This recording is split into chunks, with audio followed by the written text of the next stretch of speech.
Good morning dear students. इससे पहले हम प्रेजेंट इंडेफिनिट, कंटिन्यूअस और प्रेजेंट परफेक्ट तक का टेंस पढ़ चुके हैं। आज हम प्रेजेंट परफेक्ट कंटिन्यूअस पढ़ने जाएंगे। इससे पहले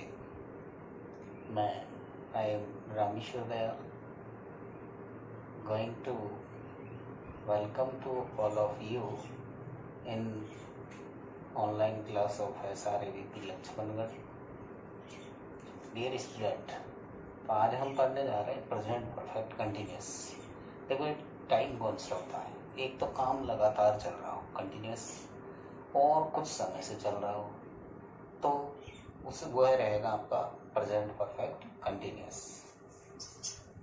तो आज का हमारा जो टॉपिक है वो है प्रेजेंट परफेक्ट कंटिन्यूअस।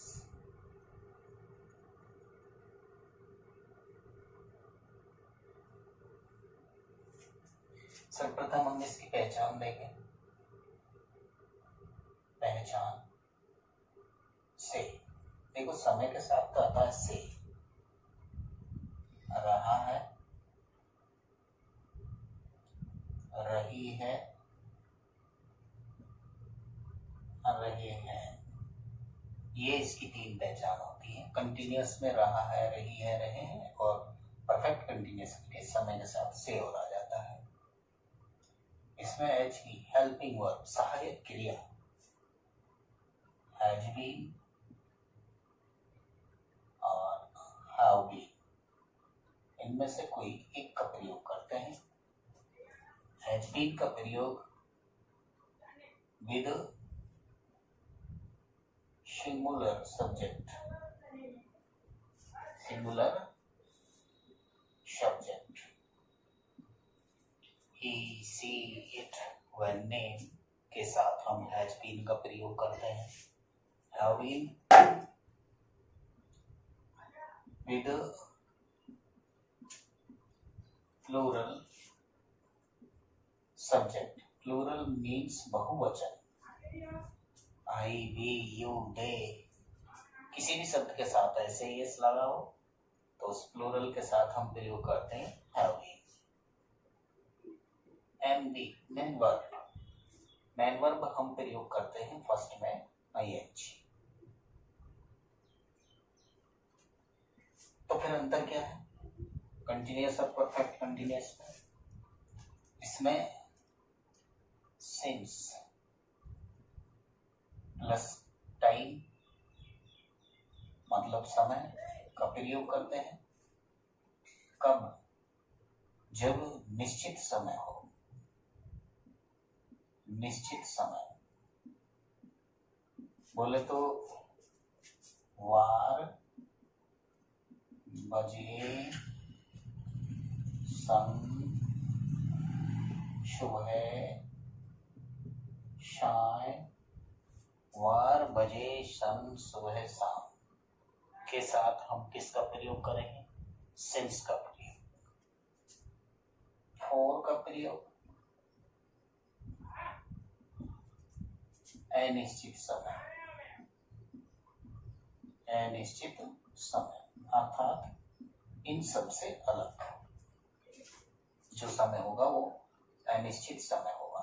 तो प्रेजेंट परफेक्ट कंटिन्यूअस बिल्कुल भी कठिन नहीं है। बस आपको ये ध्यान रखना है कि इसमें सिंस फॉर का प्रयोग करते हैं। हिंदी वाक्य में समय के साथ से का प्रयोग किया जाता है। अब इसकी एडवर्ब देख लें। एडवर्ब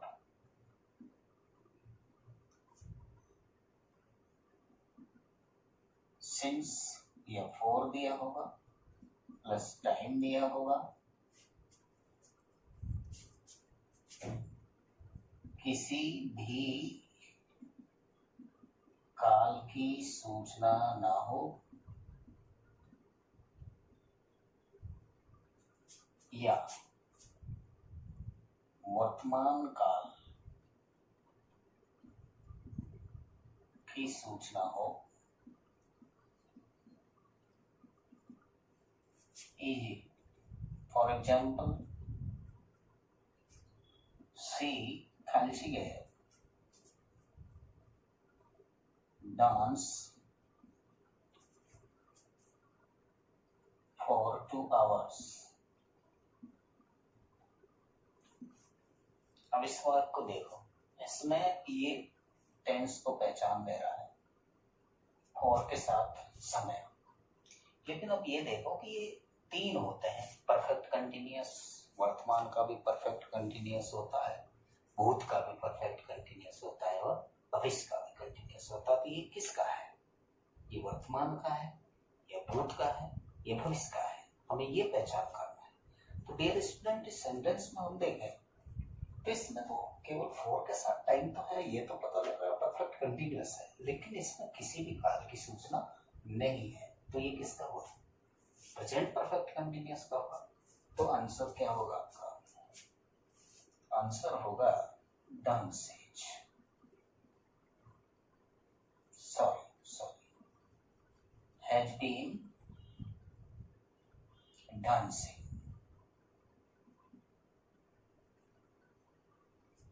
और देखें उदाहरण,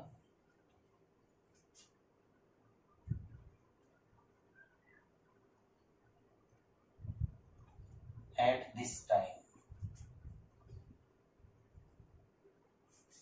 this time I Halchige play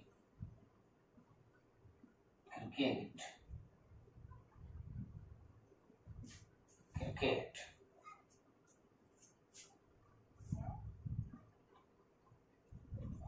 since Monday। इस समय मैं मंडे से क्रिकेट खेल रहा हूँ। तो यहाँ देखो, यदि ये पहचान होती तो प्रेजेंट कंटिन्यूअस होता, एचएमआर के साथ आईएनजी एंड प्ले। लेकिन इसमें पीछे देखो आप, सिंस के साथ टाइम इंडिकेट कर दिया है, तो ये प्रेजेंट परफेक्ट कंटिन्यूअस होगा। तो इसका जो आंसर होगा वो होगा हैव बीन प्लेइंग। अब ये हैव बीन क्यों आया? क्योंकि सब्जेक्ट क्या है? प्लूरल है, आई दे रखा, आई के साथ हम किसका प्रयोग करेंगे? हैव बीन का प्रयोग करेंगे। और एग्जाम्पल देख लो,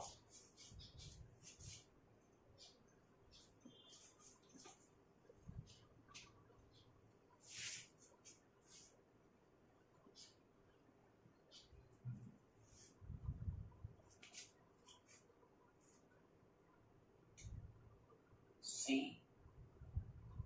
एंड मोहन खाली जगह है वर्क at fields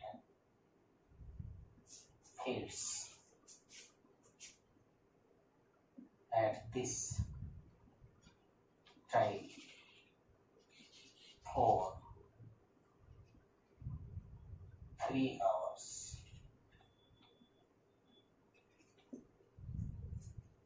तो फिर अगेन देखें, यहाँ 4 के साथ टाइम दे दिया है और ये प्रेजेंट कंटिन्यूअस की पहचान दे दी है। तो आंसर होगा आपका प्रेजेंट परफेक्ट कंटिन्यूअस। पर यहाँ ये देखो, ये प्लूरल है, एंड से जुड़ा हुआ है। उत्तर होगा आपका हैव बीन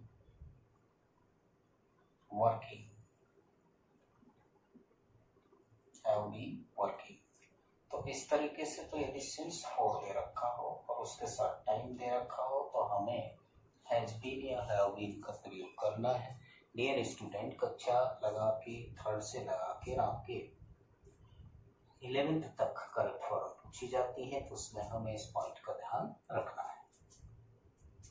इसके बाद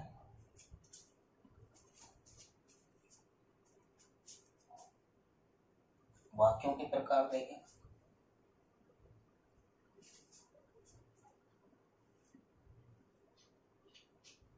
वाक्यों के प्रकार,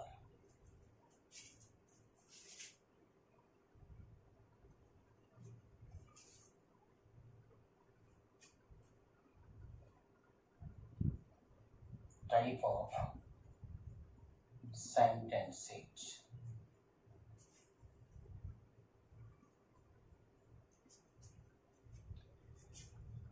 वही पहले साधारण सिंपल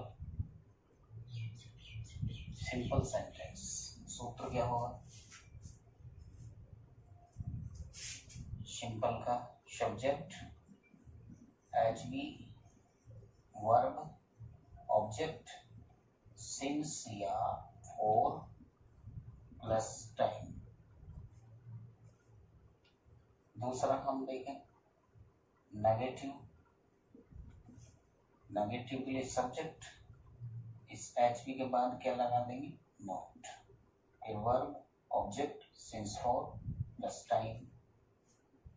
इसके बाद हम बना दें इंटेरोगेटिव प्रश्नवाचक एच बी से, तो एच बी आगे रख देंगे, subject verb object since for time. यदि इसको डब्ल्यू एस शब्द से प्रश्न बनाया जाए तो डब्ल्यू एस शब्द आगे रहेगा, एच बी फिर सब्जेक्ट फिर वर्ब ऑब्जेक्ट फिर सिंस फॉर टाइम। तो इस तरीके से इनके वही सूत्र रहेंगे। सभी के इसी प्रकार से बनते हैं। साधारण में कर्ता क्रिया कर्म सिंस फॉर टाइम, नेगेटिव में कर्ता क्रिया में नोट लगा देंगे ऑब्जेक्ट फिर सिंस फॉर टाइम। प्रश्न बनाना है तो एच बी हम आगे रख देंगे, सब्जेक्ट वर्ब ऑब्जेक्ट और सिंस फॉर। यदि डब्ल्यू एस शब्द से बनाना है तो डब्ल्यू एस शब्द हम आगे रख देंगे, H be subject verb object और सिंस फॉर। एग्जाम्पल देखते हैं।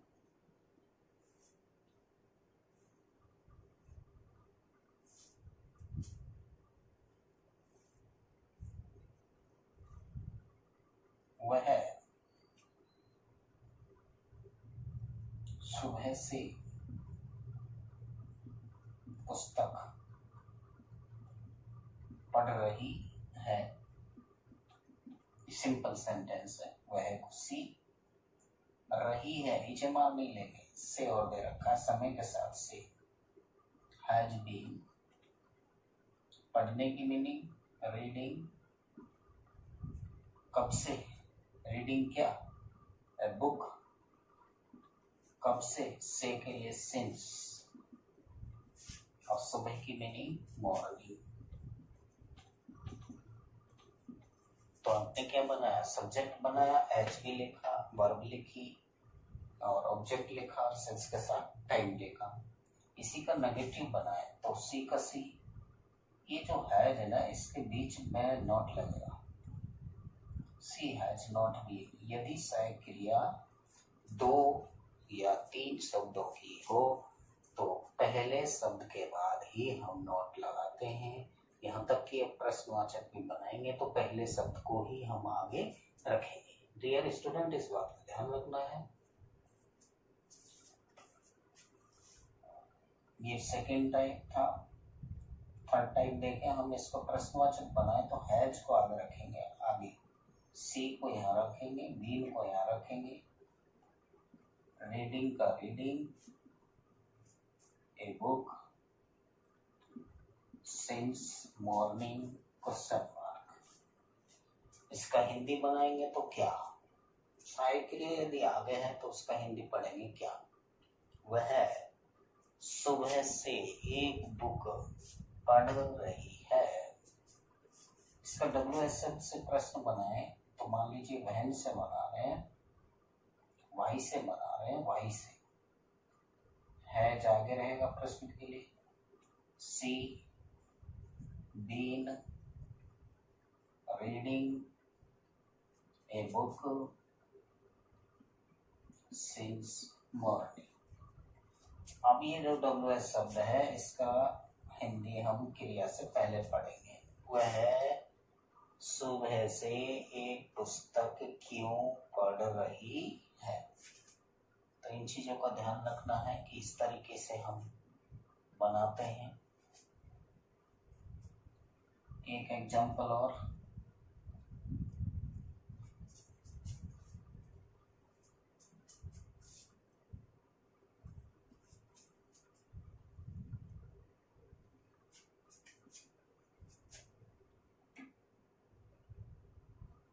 हम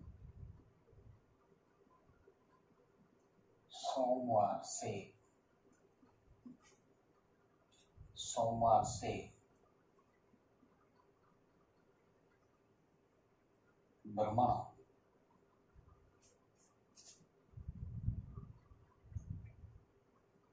कर रहे हैं।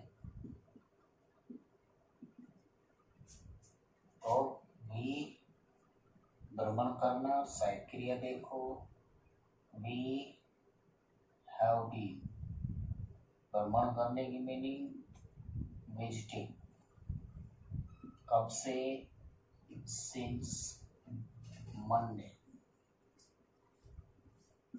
इसी का नेगेटिव बनाएंगे तो नॉट यहाँ लगा देंगे, इसी का प्रश्न बनाएंगे तो हैव कहाँ रख देंगे, आवे। इस तरीके से हम प्रश्नवाचक बनाते हैं, सेंटेंस बनाते हैं। तो dear student, present perfect continuous की हिंदी में पहचान से रहा है, से रही है, से रहे हैं, एच भी आती है, has been, have been. Main verb इसमें फर्स्ट में आईएनजी, सिंस के साथ और फॉर के साथ टाइम आता है। यदि निश्चित टाइम, वार, वार कितने होते हैं, सोमवार, मंगलवार, बुधवार, बृहस्पतिवार, Sunday, Monday, Tuesday, Wednesday, Thursday, Friday, Saturday, ये जो वार है। टाइम 9 o'clock, 10 o'clock, सन 1990, 50, 2020, मॉर्निंग एंड इवनिंग। इनके साथ हम किसका प्रयोग करते हैं, सिंस। बाकी सभी के साथ हम किसका प्रयोग करते हैं, फॉर। तो ये ध्यान रखना है। इसके बाद अगले टेंस हम पढ़ने जा रहे हैं past indefinite. Past indefinite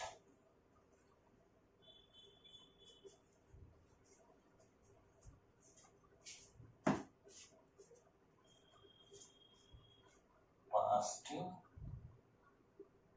indefinite. देखिए, पास्ट माना होता है भूत। हम पास्ट इंडेफिनिट टेंस पढ़ने जा रहे हैं। पास्ट मीन्स होता है भूत और इंडेफिनिट मीन्स अनिश्चित। डेफिनेट मीन्स निश्चित, मतलब ऐसा भूतकालीन में हुआ कार्य जो अनिश्चित हो। हम उसको निश्चित नहीं कह सकते, जो कि अनिश्चित हो। वो टाइम आएगा पास्ट इंडेफिनिट में। जो बीता हुआ समय है वो सब भूतकाल में आता है। इसकी पहचान देंगे हम। पहचान, आ ई ए की ध्वनि। यदि हिंदी वाक्य अंत में आ ई ए की ध्वनि आए, जिससे मैंने खाना खाया, मैंने चाय पी, एक्चुअली डिड आती है। डिड का प्रयोग हम प्रश्नवाचक और नकारात्मक वाक्य में करते हैं। ये मैं चिन्ह लगा रहा हूँ प्रश्नवाचक का, इंटेरोगेटिव का, ये नेगेटिव का। तो ये डिड का प्रयोग हम प्रश्नवाचक नकारात्मक में करते हैं। तो देखो, टेंसों में दो टेंस ऐसे हैं जिनकी सहायक क्रियाओं का प्रयोग साधारण वाक्यों में कभी नहीं करते हैं। एक तो है प्रेजेंट इंडेफिनिट, जिसमें डू डज थी। डू डज सहायक क्रिया का प्रयोग हम साधारण वाक्यों में नहीं करते हैं, प्रश्नवाचक और नकारात्मक वाक्यों में करते हैं।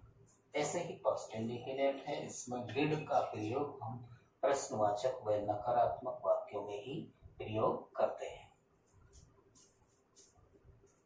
तो इसके साथ वर्ब कौन से आएगी, हमेशा फर्स्ट फॉर्म वर्ब। वर्ब इसमें सेकंड फॉर्म का प्रयोग करेंगे हम साधारण वाक्यों में, सिंपल सेंटेंस में। फर्स्ट फॉर्म का प्रयोग करेंगे हम प्रश्नवाचक नकारात्मक वाक्य में। तो दो मेन वर्ब का प्रयोग किया जाता है सेकंड फॉर्म। सेकंड फॉर्म का प्रयोग हम साधारण वाक्यों में करते हैं। फर्स्ट फॉर्म का प्रयोग हम प्रश्नवाचक नकारात्मक वाक्य में ही करते हैं। इस बात का विशेष ध्यान रखना है, मोस्ट इम्पोर्टेंट है ये। क्योंकि आपके पैराग्राफ राइटिंग में भी ज़्यादा से ज़्यादा काम आता है, बुक्स राइटिंग में भी ज़्यादा काम आता है, क्वेश्चन आंसर में भूतकाल पास्ट इंडेफिनिट। तो ये है आपका इसका इंट्रोड्यूस। अब इसकी देखें हम एडवर्ब। तो यस्टरडे मीन्स बीता हुआ कल। तो ये स्पष्ट कह देगा आपसे कि बीता हुआ कल है। यस्टरडे मीन्स बीता हुआ कल। इसके बाद है last year, last week, last day, last month. तो लास्ट के साथ यदि कोई भी टाइम लगा हो, लास्ट मोमेंट, लास्ट मीन्स पिछला, कौन सा काल हुआ, भूतकाल हुआ। अगली मीनिंग है अगो मीन्स से पहले। इसके साथ भी कोई टाइम हो, जैसे लॉन्ग अगो, या फिर कोई और भी रखा हो। तो यदि ये आते हैं। दूसरा है जैसे 1990, तो ये कौन सा काल हुआ, ये भूतकाल हुआ। एक आ जाए डे बिफोर,